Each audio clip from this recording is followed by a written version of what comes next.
ADHD बच्चे के parents अपने बच्चे को 100% ठीक करना चाहते हैं, लेकिन कई बार क्या होता है कि छोटी छोटी मिस्टेक्स होती हैं जिसकी वजह से आप ये काम नहीं कर पाते हैं। और वो क्या चीजें होती हैं इसके ऊपर इस पूरे वीडियो में डिस्कशन करेंगे। आप चैनल को सब्सक्राइब कीजिए, लाइक कीजिए, शेयर कीजिए, पूरी दुनिया में फैला दीजिए। मुझसे कंसल्ट करने के लिए 8168790299 डायल कर सकते हैं। +91 जरूर लगाएं अगर आप इंडिया से बाहर से कॉल करने वाले हैं। तो हम लोग यहाँ बात करेंगे कि ऐसे कौन कौन से रीजंस, ऐसी कौन कौन सी कमियां रह जाती हैं जिसकी वजह से आप अपने गोल को 100% अचीव नहीं कर सकते हैं। सबसे पहली जो प्रॉब्लम मैंने अपने जो पर्सनल एक्सपीरियंस, यहाँ सारी की सारी चीजें वो डिस्कस की जाएंगी जो मेरे पर्सनल एक्सपीरियंस में, क्योंकि 27 ईयर्स हो गए मुझे इस फील्ड में काम करते हैं। और ये जो एक्सपीरियंस है ये आपको कई बार किताबों से अलग बनाता है कि बुक्स में ये लिखा है, वहां ये लिखा है, वहां ये लिखा है। बुक्स में ये भी लिखा है कि बच्चे ठीक नहीं होंगे, और काफी सारे बच्चे हमारे यहाँ से ठीक हो चुके हैं और आज नॉर्मल स्कूल को, नॉर्मल लाइफ को वो एंजॉय कर रहे हैं। यहाँ पर हम लोग बात करेंगे सबसे पहला रीजन क्या होता है। मैंने बहुत सारे केसेस में देखा है कि पहला रीजन ये बनता है कि दोनों पेरेंट्स मिल करके काम नहीं कर पाते, क्योंकि अब मदर है वो घर पर पूरी तरह से प्रैक्टिस करवा देती है, सब कुछ होता है, लेकिन बाहर घूमने ले जाने के लिए दोनों पेरेंट्स का इन्वॉल्वमेंट बहुत इंपॉर्टेंट होता है। क्योंकि मैंने आपको हमेशा लिस्ट करने की कोशिश की है कि जब तक आप ट्रीटमेंट को 4 पार्ट्स में डिवाइड नहीं करेंगे तब तक आप अपने बच्चे को ठीक नहीं कर सकते।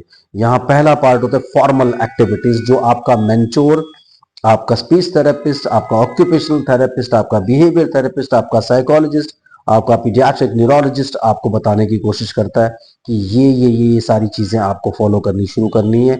ये फॉर्मल एक्टिविटीज है जो आपको अपने बच्चे के साथ करनी है। तो इनमें से कोई भी अगर आपका मेंटोर है चलेगा, लेकिन क्योंकि सब लोग जानते हैं कि बहुत सारी थेरेपी सब लोग अफोर्ड नहीं कर सकते कि वो अपने occupational therapist, behaviour therapist, speech therapist और इन सब चीजों को लेकर के और सबको 10-10, 20-20 हजार रुपए महीना वो लोग देंगे। That is going to be very very difficult. तो वो चाहते हैं कि कोई एक ऐसा इंसान मिले जो उनको होलिस्टिकली इसमें गाइड कर दे। तो पहली बात तो ये होती है। अब यहाँ ये जो फॉर्मल थेरेपीज या फॉर्मल आपकी जो एक्टिविटीज हैं इनका रोल 50% रहता है। तो कई बार क्या होता है कि मदर ये सारे के सारे काम कर देती है।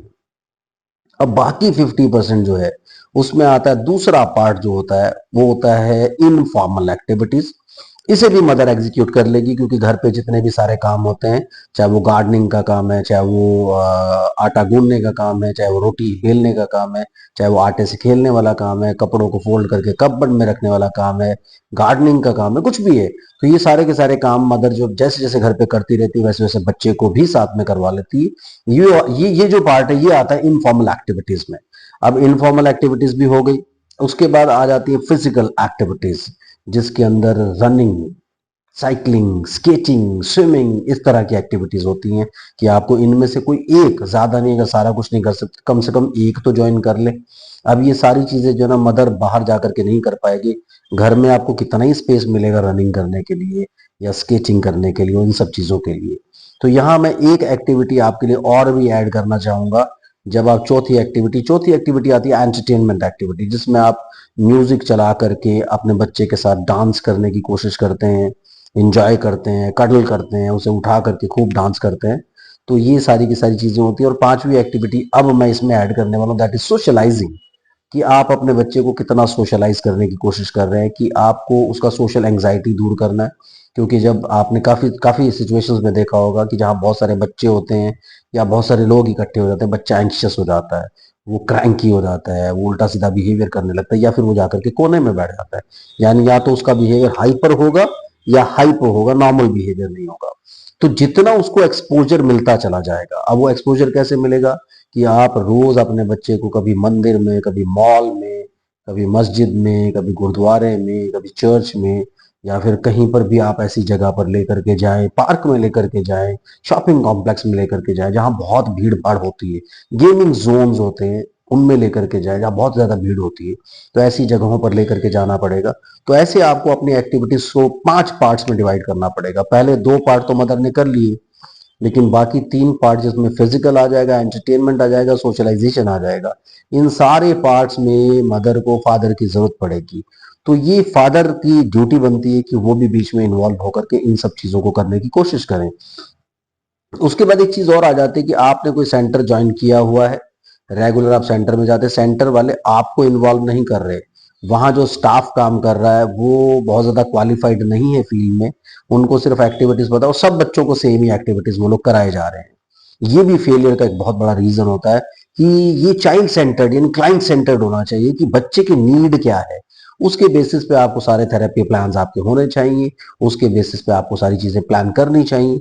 तो ये भी सारी चीज़ें फॉर्मल में आएँगी, लेकिन बाद में मैंने बोला 50% तो फॉर्मल वाला काम हो गया, 50% आप लोगों को करना पड़ेगा, यानी आधा ही काम होगा अगर आप सिर्फ सेंटर पे रिलाई करके चलते रहेंगे। इसी वजह से ज्यादातर फिलोसफीज जब आप सेंटर में जाना शुरू करते हैं, आप दिन के 3-4 घंटे इस काम पे बर्बाद करते हैं, उसके बाद क्या होता है कि आप अपना इन्वॉल्वमेंट नहीं कर रहे, वहां पर जाकर के फेल हो जाते हैं। तो ये सारी की सारी प्रॉब्लम्स आपकी थेरेपी में कहीं ना कहीं हिंडरेंस बनती हैं, जिसकी वजह से आप अपने बच्चे को 100% ठीक नहीं कर पाते। ये सारे के सारे काम आप करना शुरू कीजिए, सारी की सारी चीजें आप कीजिए और खुद कीजिए। मैं तो कहूंगा आप सेंटर ज्वाइन करने के बजाय खुद से कीजिए, तो आपसे अच्छा काम कोई भी नहीं कर सकता। So try this and I assure you कि आपका फेलियर कम हो जाएगा। Bye bye.